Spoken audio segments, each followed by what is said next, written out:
Guys, welcome back to this week's episode of Unleash Your Inner Greatness. And this week, I have such an inspiring guest on the show, and I can't wait to dig into this week's episode. Marisa Peer is a world-renowned speaker, rapid transformational therapy trainer, and best-selling author. She has over 3 decades of experience as a therapist and has been named Best British Therapist by Men's Health magazine.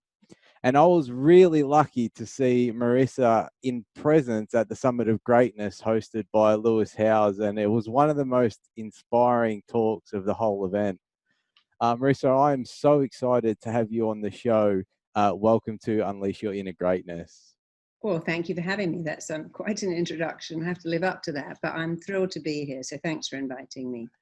It was awesome hearing you at Summit of Greatness. It was actually the first time I was introduced to you. And I just remember how powerful your presentation was. We're in the crowd and you went through like some exercises, some mindset exercises. And we'll go into all that. But with all my guests, I just want to ground you in a really great place and just ask you what you're most grateful for in your life right now. Oh, gosh, I'm grateful for so many things. I'm grateful I have a lovely husband. I'm grateful I have a perfect, healthy, gorgeous daughter. I'm really grateful that I live the life of my dreams because I love what I do. I love what I do and I do what I love. And I think if you love what you do and do what you love, you're so gifted and so blessed. So I feel very blessed that everything I have in my life, I have a lot, is actually because of hypnosis. Wow. And obviously gratitude, whenever I think about the concept of gratitude, it really shifts your energy, or my energy anyway. I was just wondering, like, is that a regular practice that you have in your life, and how's gratitude been like influential as part of where you are today? Gratitude is huge. One of the things I do in my RTT training when people come in and complain about their life is to say, your problem is someone else's fantasy dream come true. Your kid leaves peanut butter marks all over the furniture and trails mud across the carpet. Your baby keeps you up all night. Your partner leaves their underwear on the floor. Somebody in the world would change place with you like that, because that would be their fantasy. I'm spending all this money on IVF and you're complaining about your baby. I would love to have a partner and I can't find one, and you're moaning that yours leaves their dirty pants on the floor.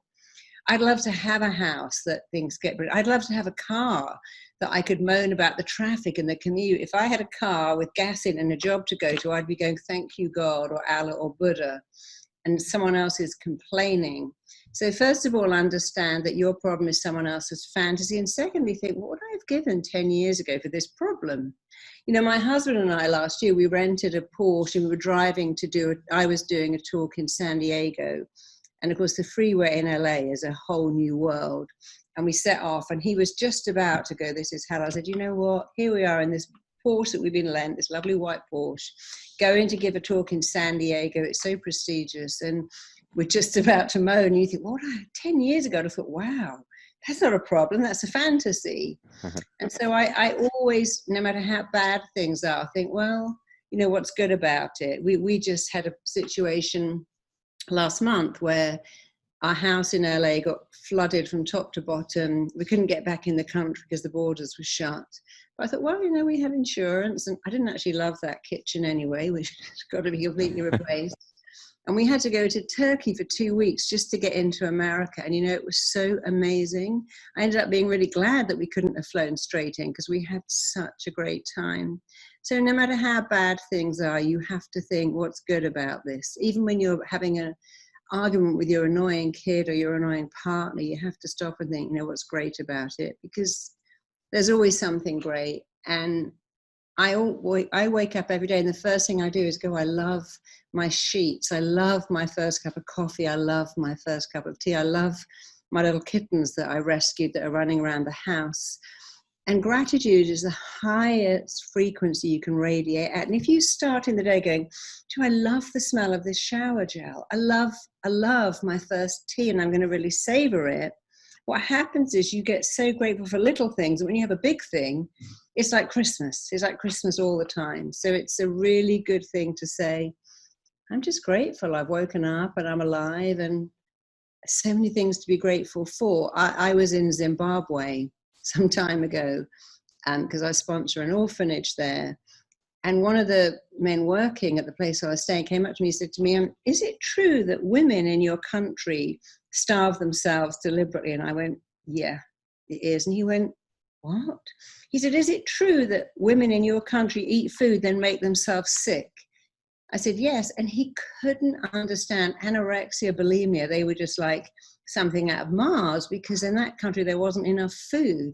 I Wow. thought, yeah, isn't that funny how we complain, oh, I've eaten too much, I'm going to get fat now, I can't fit into my jeans. And we forget that somewhere in the world, someone else looks at that and thinks, wow, you have food and you vomit it up, or you starve yourself.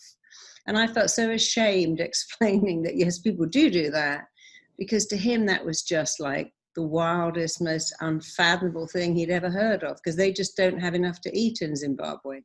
Wow, Marissa, that's so powerful. Yeah. That story itself is really powerful. And gratitude, the one thing I had written a question about, like, because I suppose with us humans is we know what to do, but sometimes we get unstuck, and it's the consistency in, say, habits, or the consistency in that gratitude that perhaps compounds and then molds our reality. What's a good way, like, to keep more consistent with, say, like, if we focus it on gratitude because it's such a beautiful thing, is do you keep a journal, or is there anything that you could perhaps partake to the listeners for some tools around it? I mean, for me, the best thing is to wake up every day and think about something you're grateful for, even if it's just the fact that you've woken up in a free country. And, you know, when it's rain, I remember one day it was raining and I was clipping my little girl. I said, Mummy, the flowers need rain, and you couldn't flush your toilet without rain, because children are so good at seeing the good in everything. There's a spider, let's play with it. There's a puddle, let's jump in it. There's some snow, let's go out and throw it at each other. So I found my best advice is wake up in the morning. The first thing you do is say, I love my bed. I love my shower. I love my coffee. I love waking up and hearing this music, because first it starts off being what you do, but then amazingly it becomes who you are. And if you always think, well, what's great about this? What's great about this? Eventually it just happens automatically. And I had a situation 5 years ago.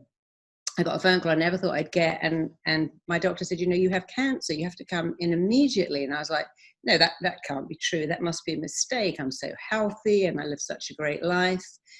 And I went in and I was convinced they'd say, oh, sorry, we made a complete mistake. They went, no, this is not a mistake. And they explained what happened and what was going to happen. And for the first 2 days, of course, I was kind of in shock. But on day 3, I remember thinking, oh, what a lucky break. I've got cancer of the womb. I don't need a womb. It did a great job. It made this great kid. And so I decided, well, that's lucky, because I've got it in an organ that I don't need. And so they removed it and it was fine. And I didn't deliberately sit down and do all that Pollyanna stuff. It just clicked into my head. Wow, what a stroke of luck. I've got it in a body part that is completely dispensable.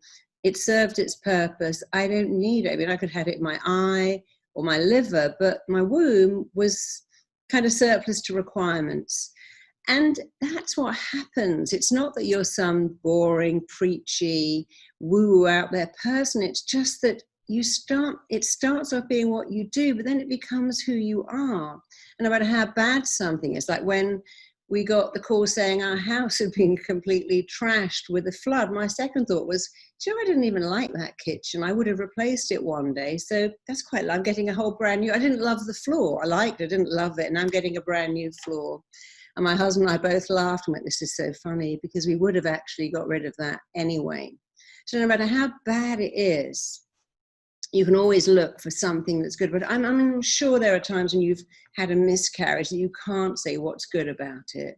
But maybe you can think, well, perhaps that baby just wasn't healthy. But in most cases, not every single one, but in most cases, you can look at what's good about it. And even, last month, my daughter's dad died, and that was terribly sad. And he got cancer and died within a month. But after a while, we began to say, you know what, actually, that was better than him having this drag out for 2 years. He had very young children, and them seeing him suffer like that.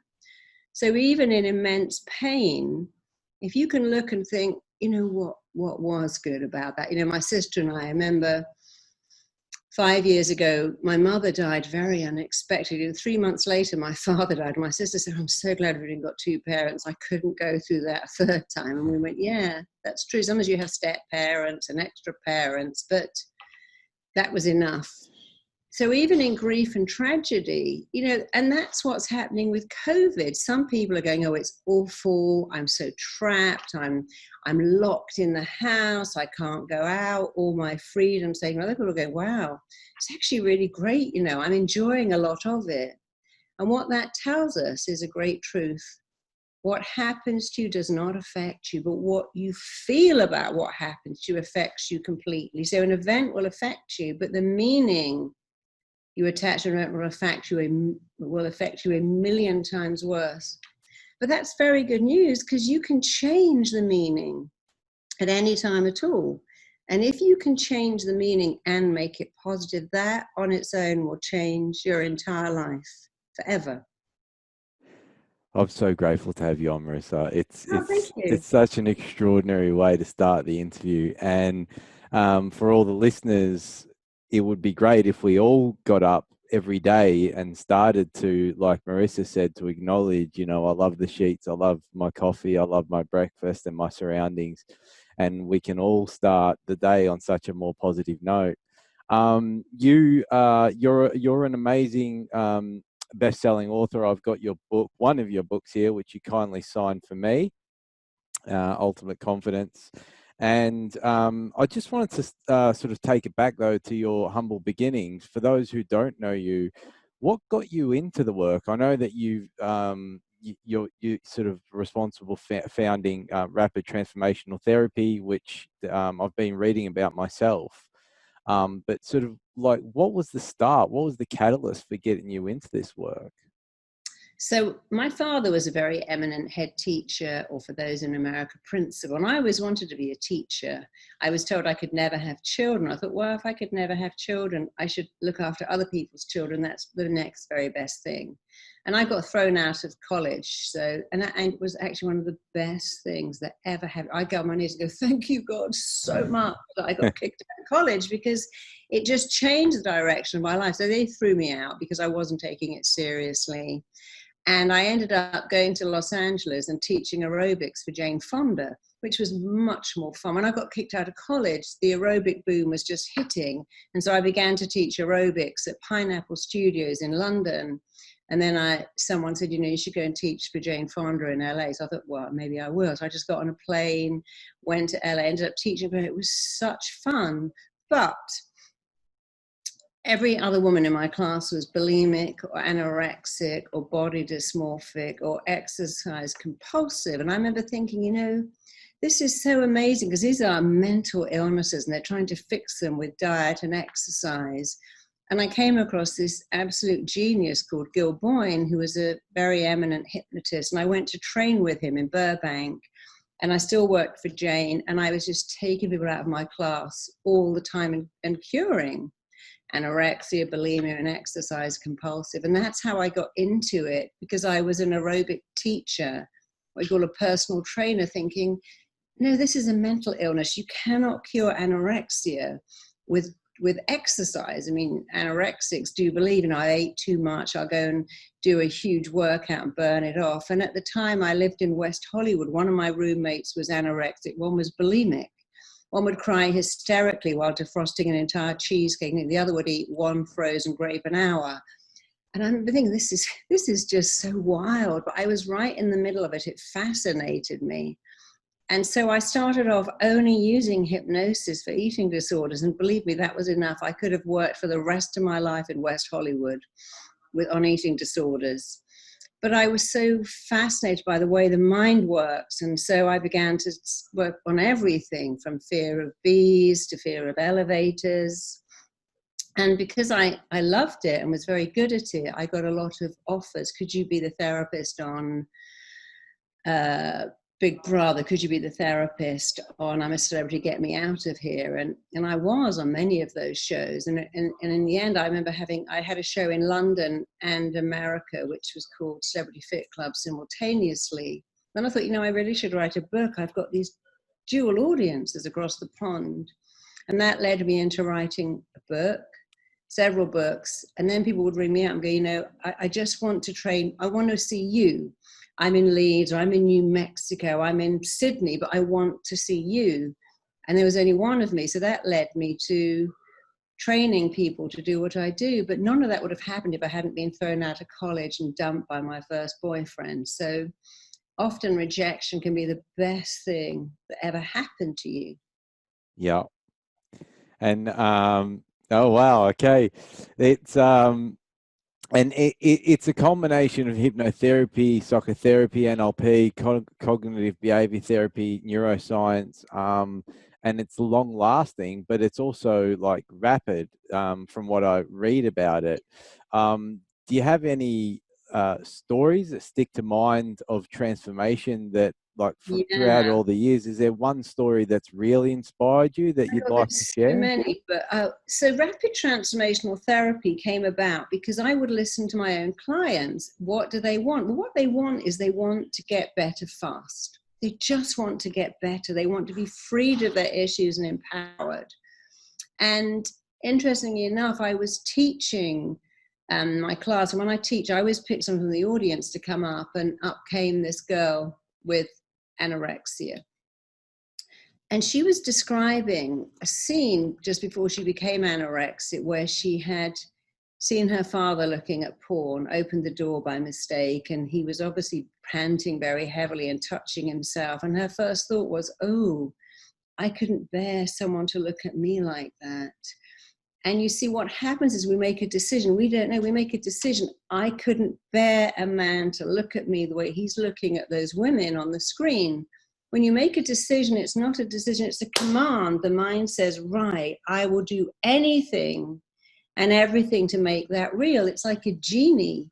And if you're in fear and trauma and you make a decision, I can't bear to be rejected. It would kill me if I had to speak on stage. I put my hand up in class and everyone laughed at me, and I couldn't ever handle that again. When you make that decision, you say to your mind, do anything and everything to stop me ever having to face that. And that was when she became anorexic. And of course, when you become anorexic, your ovaries don't mature, you never get breasts, you don't develop a woman's body for a man to lust after and pant after. But as I was working with her, someone in the audience said, you know, this is so weird, because I had almost the same scene. My father was driving me to have a weekend with my mother.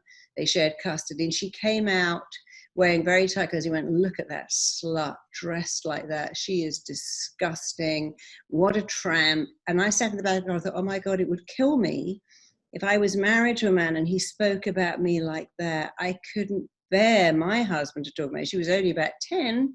She said, what's weird is I'm now bulimic and I'm very fat. And my husband would never talk about me like that because I never wear tight clothes. So they both had a very similar experience. They heard someone say something very disparaging about a female. They both thought a thought. No, I couldn't bear it if that happened. But they both acted differently. One became anorexic, one became bulimic. And I thought that was just so fascinating. They both completely got over that in record-breaking time. And in the audience, I had a psychologist who said, well, you know, we work with anorexics and we recommend 40 sessions. I'm like, 40? Who's got time to go for 40 sessions? He said, yes, and they very rarely get better. They just learn to live with themselves. But the girl we worked with came in every day. It was a 3-week course. And every day she said, you know, I'm over it. I'm just eating. I'm eating normal food. I've thrown the scales away. I feel great. And I loved that. And the girl who was bulimic said, actually, I'm eating less and I'm not compulsively binging. I'm just normal. So I loved that. That was probably one of I've got so many favorite stories. That's certainly amongst them. Wow. And what's the biggest difference? Like, what's the big is there a certain process that enables the quick transformation as opposed to Yeah. like 40 sessions? Is it questions, or is it enabling someone to go within themselves? I think the things that make RTT so effective are a couple of things. One is certainly line of questioning. I never ask a client a question they can say no to, like, would you like to go back and look at that scene? No, thanks. Would you like to go to another scene? No, I wouldn't.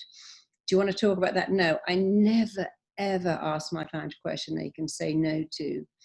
I take them back to scenes. And they are never traumatized, even though the scenes may be traumatic, because there's an interesting belief in therapy. If the client has a complex issue like depression or bulimia, then the treatment must also be complex. That simply isn't true. There's another thing in therapy I find very peculiar, which says therapy is about building a relationship with a therapist first. If I had an accident, I go to ER, I don't need to build a relationship with a doctor. I just want him to get rid of my pain. I have no need to go, can I build a relationship with you over time so you can treat me? If my tooth fell, I wouldn't ring a dentist and go, hey, can I talk about what's happened? I'd go, can you fix my tooth? I'm in pain here. If I broke my leg or I had a heart attack and I was talking to, I wouldn't need to discuss it with the cardiologist, just make me better. So I realized that all my clients come in and all they want is to be made better. So RTT, rapid transformation, is about how fast can we make you better? And the fastest thing is when people say, you know, I've always been shy. I've never been able to deal with confrontation. I've never been able to leave food. It's, you know, that's not true. No baby says, oh God, I can't leave cookies. My baby at every birthday would love cake, have 3 bites and then go off and play. She'd ask for ice cream and then give it back when she'd had enough. No baby says, don't look at me, I can't do confrontation. No baby says, I'm not going to demand attention at 5 a.m. because I don't feel worthy. And that tells us that almost all our fears, apart from the fear of falling and the fear of loud noises, they're the only 2 fears that we inherit. Every other fear is created. I mean, a little baby will put a cockroach in their mouth. They'll stick their hand in an electric socket. They'll put their hand in a dog's mouth. They don't know fear. So the first thing you do is go, look, you were not born with this. And guess what? If you weren't born with it, we can reactivate, remanifest, and regenerate the confidence you were born with. So we take them back and show them, this is how you got this fear. And then we dismantle the fear completely, and then we put in new beliefs. So first you become like a detective, and that's what we do. You're like a detective, put on your detective hat, gather information. Why is this client like this? And now you become like a dentist. You extract all that toxic beliefs, the toxic stuff, and then you become a coder, and you code in, wire in, and fire in new beliefs that last permanently. It's actually incredibly easy to do and super effective because you can do the whole thing between 1 and 3 sessions. Wow. That's really interesting. Yeah, but it's so fascinating. You know, give an example. In came a client, a man, compulsive eater, weighed about 500 pounds. And when we went back, he said, well, you know, I was born as a premature baby. My mother would cry every time I brought up the milk. They brought me home early. And they told him this story. Oh, yes, you know, your mum would get hysterical when you wouldn't feed. We had to weigh you 4 times a day. And there was always this underlying thing. If he loses weight, he's got to go back into an incubator. So my mum was stressed. My dad was freaking out. And it was all about feeding, weighing. When I began to gain weight, they're like, oh, good boy, oh, he's gaining weight, oh, I can relax now. And although that sounds so silly, that was what he was programmed to do. If I don't eat food, it's terrifying because I will die. And if I eat a lot, it makes everyone happy. Now he weighs 500 pounds. And he logically knew that, but he didn't logically understand the panic that little baby felt when his mother would become hysterical every time he brought up the milk and would cry and go, why can't he gain weight? He didn't understand that bit. And when he saw it, oh my God, my mum is crying hysterically, going, he must gain weight. Now I see that baby had a belief, I must gain weight to make my mother happy. My mother's now dead, I'm 500 pounds. I'm going to die from eating too much. And that was such a revolution for him to see it, to make complete sense of it, and to let it go. And it must happen in that sequence. See it, make sense of it, let it go. See that, oh, I felt this when I was a baby. Before the age of 5, we have no logic, only feeling. And the problem is many of us as adults still feel the way we felt as a child. Princess Diana, Marilyn Monroe always felt, you don't really love me because my own mother left me. I'm not lovable.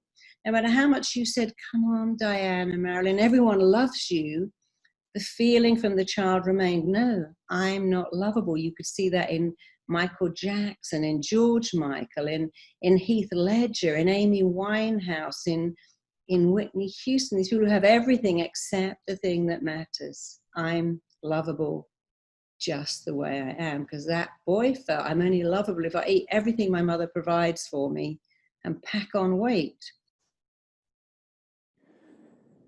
I wrote down a statement about principle of I am enough, and your work is centered around that. By the way, thank you so much for those stories and articulating how it works, because it's so powerful, and I can't wait to dig into the training myself. As we mentioned before the call, it's something that I've been looking at for a while. But you know, I think a lot of your work is centered around the principle of I'm enough. Sure. I think as we grow older, we start to think about things from the past, and that maybe brings a bit of shame or guilt. And I don't know if anyone's immune to it, but I certainly am not. I was just wondering, with the notion of those disempowering emotions such as shame and guilt, how do we approach those, Marisa? Is it something that we need to release, forgive, or like what's your thoughts about that? My thoughts are always, where did you get this from? No baby has any sense of shame about throwing up or their diaper leaking all over your sofa. They don't know what shame is. They have no guilt at keeping you up all night, or you've just pureed avocado at great expense from Whole Foods, and they bring the whole lot up over their little white suit that you just spent ages ironing. So guilt is not real. Otherwise, we'd all feel guilty for the same thing. Some people feel guilty, other people have no guilt. But guilt and shame are acquired. It's very easy to feel shame. You can teach animals to feel guilty. You walk in the room and they jump off the sofa because you've trained them. No, you don't do that. So the biggest thing is to realize you were not born with guilt.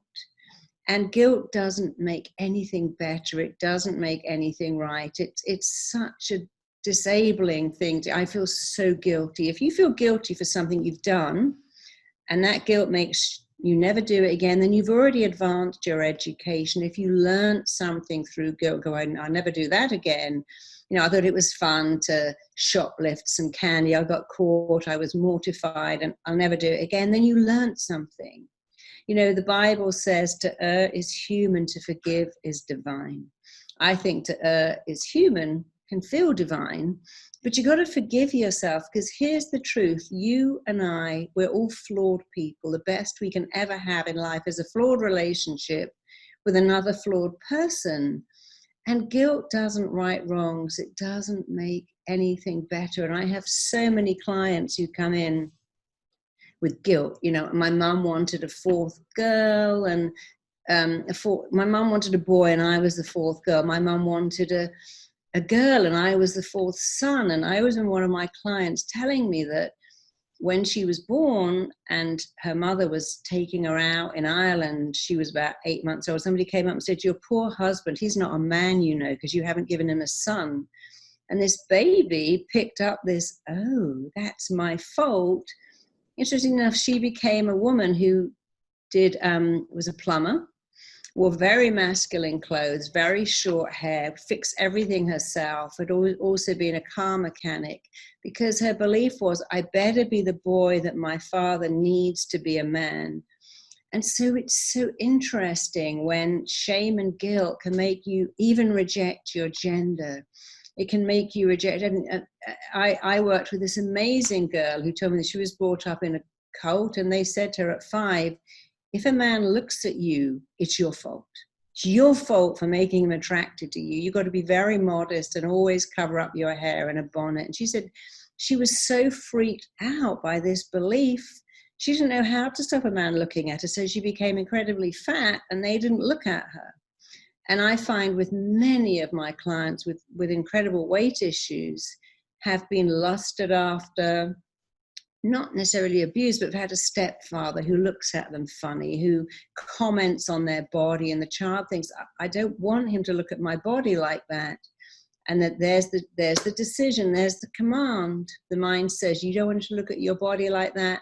Let me make your body unattractive. May not be a beast. You may get, one of my clients told me that when she was in the bath, her stepfather started to touch her, and she started to cry. He said, no one's coming to save you. And she thought, I better make myself ugly then. And she got vitiligo all over her body, and she had contact dermatitis. And he didn't touch her anymore because she had this skin condition. But of course, the problem is that 30 years down the line, he's long gone.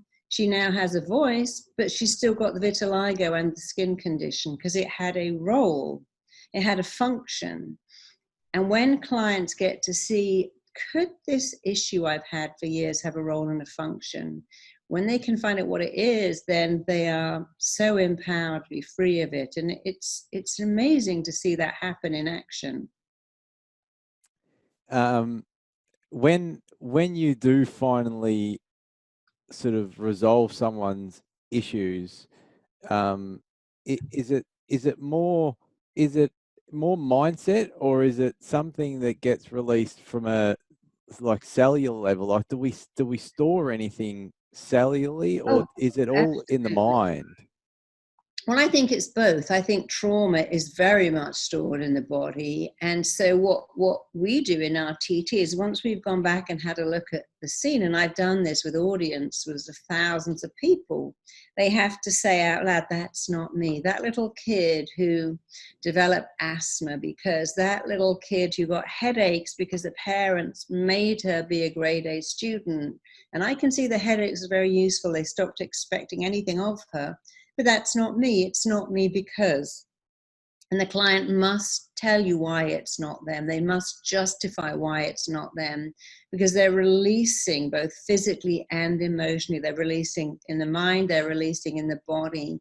And then, of course, one of the very important parts is the audio that is made personally for them. It's tailored exactly to them. It says their name, and it starts to just reinforce, you can look over and around those scenes, but that's not you. It will never be you for the rest of your life. That will be like the water in the shower you last took. It's gone, and you can't go back and get it, even if you want it, because it's behind you. So we emphasize that it's gone, and then we emphasize how they know it's gone, what difference it makes to their life. We may say things like, you actually now prefer apples to sugar. You're motivated to speak on stage. You're committed and driven and compelled to write your book, start your own business, whatever it is they've told us we want. Because really it's telling the mind what the person wants using very specific, relevant, powerful words. And because we all tell our mind, I don't want to fail. I don't want to be rejected. I don't want to get fat.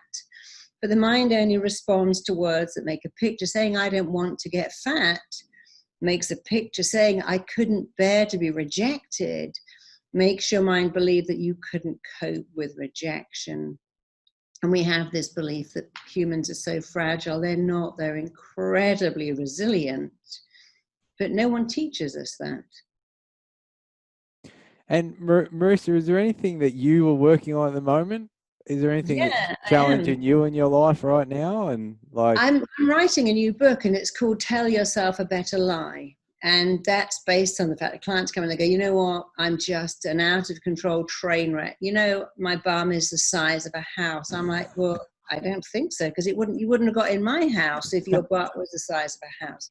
You don't really have legs the size of tree trunks. Your kid is not making you want to tear your hair out and jump off a bridge. And if you're prepared to lie to yourself, at least tell yourself a better lie. My kid is a challenge, and I have phenomenal parenting skills to deal with this kid. Sometimes I eat too much, and other times I completely adapt. And actually, I've got a great body, and I love it, and it's responding perfectly to the good food I give it.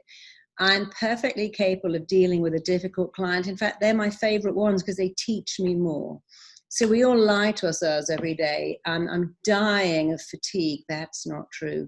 You know, in LA, people say to me all the time, I'm losing my shit. I'm like, what a crazy lie to tell yourself. I mean, if you were, I would not be standing next to you.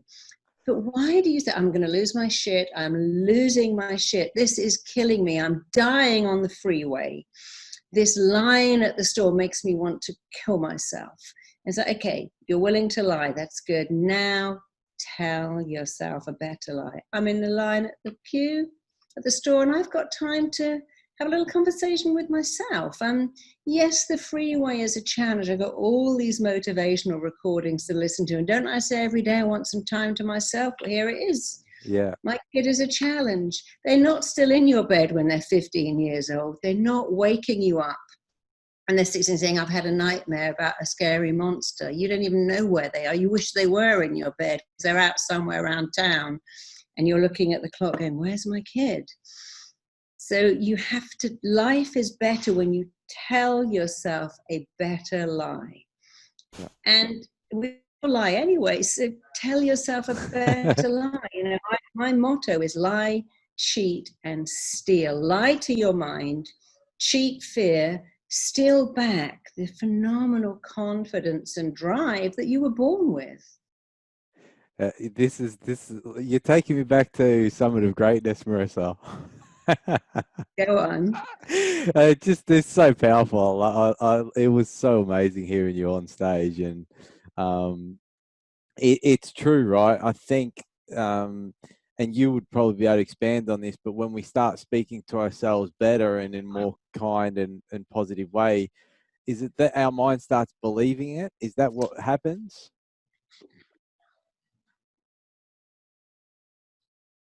Kristen, can you help me? I think I've got, could you grab Kristen? I've got a really unstable connection here. Maybe you could, I think it's frozen completely. I can still hear you. You're right. Good. Sorry, Yeah. Just froze for a while. No, that's all right. I was going to say, when you start speaking to yourself in a nice kind, in a kind of way, does your mind almost start believing it after a while? Is that what happens? Here's the thing about your mind. Your mind doesn't know, and it certainly doesn't care if what you tell it is true or false, useful or useless, helpful or unhelpful, beneficial or not. It doesn't know and it doesn't care. So when you say, I'm a loser, everything I touch turns to shit, I've got a memory like a sieve, your mind doesn't go, now come on, that's not true. Last week you remembered your passport. It doesn't, it just believes it. You know, your words shape your reality. They form your reality. And if you don't like your reality, the fastest way to change it is to change the way you talk to yourself, to understand that your mind doesn't care. It doesn't know. Words are rather like lotion. If you put lotion on dry skin, your mind doesn't go, is that fair trade? Is that organic? Has that got parabens in it? It just goes, oh, this is nourishing your skin. And words nourish your soul if they're good, but they can also diminish you if they're bad. And something I tell everyone is we all have free will. You can choose to be super positive. You can choose to be super negative. It is your choice. The problem is you can't choose what it does to you when you are negative. When you go, this is killing me, this is driving me crazy, this is making me go insane. What are you talking about? My little baby that I spent $20,000 having IVF. I'm talking about my baby. It's making me insane. The tiredness is killing me. The constant night feeds are making me go crazy. Now, those words are words you've chosen to use. You could say, well, the night feeds are a challenge, but they'll be over those within a year, and then it'll be just great. You could say, you know, this is like amazing. I've got a year to really shape this gorgeous little kid. So you can choose to be negative or positive, but you can't choose what it does to your body. And most of us don't even know we're being negative or say things like, oh, this is a nightmare. What? I can't get my cable TV to work. This is driving me crazy. I can't get a connection on my mobile phone. I can't get the Wi-Fi to work. It's killing me. And we have to stop and go, it's a challenge. It's a situation. It's an issue, but it's not killing you. And so my advice to everyone, because it changed my life, was to maximize stuff that's going to go, this is freaking amazing, this is phenomenal, this is fantastic, and minimize stuff that's bad and go, well, this is a challenge, this is an issue, this is a little niggle. You know, I could say, and you could too, this headache is killing me, I'm dying of pain. Or I could go, well, I got a little niggle in my head, probably dehydration, I need to drink some water, and then I'll feel better. I could go, oh, look at the state of me, I look so old. Or I could say, actually, I look tired, but a night's sleep will make me better. So minimize the negative, maximize the positive, and remember, every word you say, every word is a blueprint that your mind and body are working to make real all the time. And if you knew that to be true, then you might think, I better change the blueprint. I better not say, God, it's a nightmare having kids, it's bankrupting me. I should say how lucky I am to have passed my genes on to kids with their own personality. They're not supposed to be like me. How boring that would be to give birth to yourself. So it's all about just, you know, record yourself, observe yourself, ask someone else, what word do I say the most terrified? That's your word. Oh, I'm terrified of COVID. I'm terrified of traffic. Now you're living in terror for no reason. All you have to say is, well, I'm bothered by COVID. I'm bothered by traffic, because it's a totally different word to terror. So look at how you speak, change it, because your words shape your reality. And we all believe we want to be in control. If you want to be in control, control how you speak. Your thoughts control your feelings. Your feelings control your behavior controls your actions. It all goes back to how you speak. And it's the easiest thing in the world to change. No gym membership is required. It's not painful. It's not expensive. It's free and it's easy. Change how you speak. Just change one word. Do I say this is freaking me out or killing me? Change that to this is a little niggle. It's a slight challenge. And then you'll be completely different. Thanks, Marisa. That's unbelievable advice. I really appreciate it. I've got 3 rapid fire questions, and then the last question. I have so many, but obviously want to respect your time as well. The first rapid fire question I have for you is, what can we do? What's one thing that people can do to live a happier life? Every day, say, I'm enough. If you woke up every day and said these 4 things, I matter, I'm significant, I'm enough, and I'm lovable, your life would change on a dime. And the life of the people you're raising, your kids, if you have them say it too, would change. I know that because we have schools all over the world saying that, saying, you know, bullying is practically non-existent in our school. We make the bullies say it. I'm enough, I'm significant, I matter, I'm lovable. That would change your life. Do it every day. It's incredible. Wow. Thank you. Appreciate it. What's one thing that people can do to live a more purposeful life, Marisa? Well, what you're meant to do lies directly behind and is connected to what you love to do. And what you love to do is often shown in what you do at the age of 7 and 14. That's a key to areas of excellence. So Jo Malone, the perfumer, would always make little perfumes.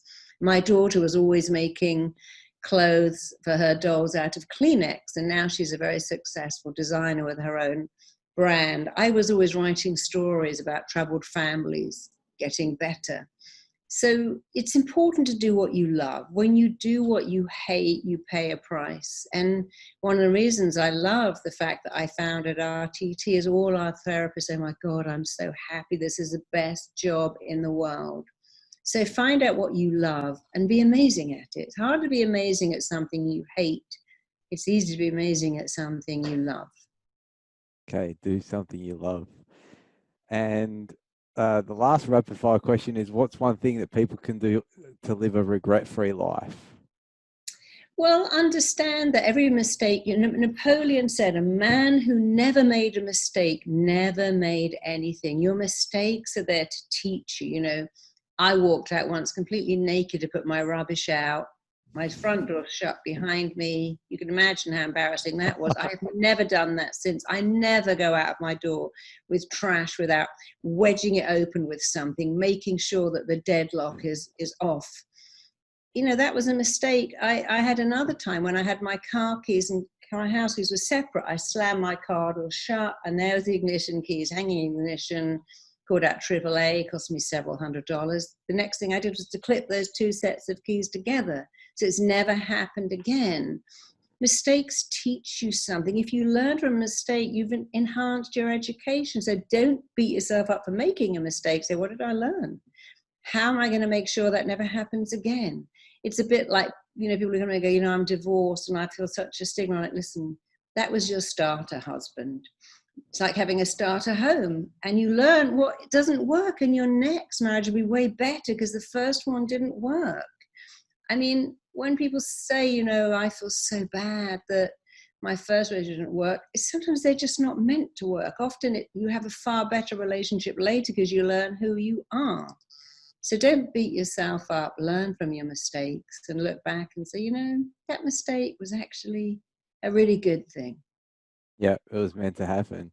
And I have one last question that I'll ask all my guests. And it's this: imagine if today was the last day in your life, and I handed a piece of paper and a pen to you, and on that piece of paper, you could write down one thing to inspire future generations to believe in their inner greatness, to believe in themselves. What's the one piece of advice you'd write down on that piece of paper? I would write down I'm enough, and I would have people write that, put it on their fridge, write it on their mirror with lipstick, and print it on their underwear, print it on their cushions, print it on their pillowcases, print it on their t-shirts, put it everywhere in the house, because the simplicity of I'm enough and the message of it is life-changing.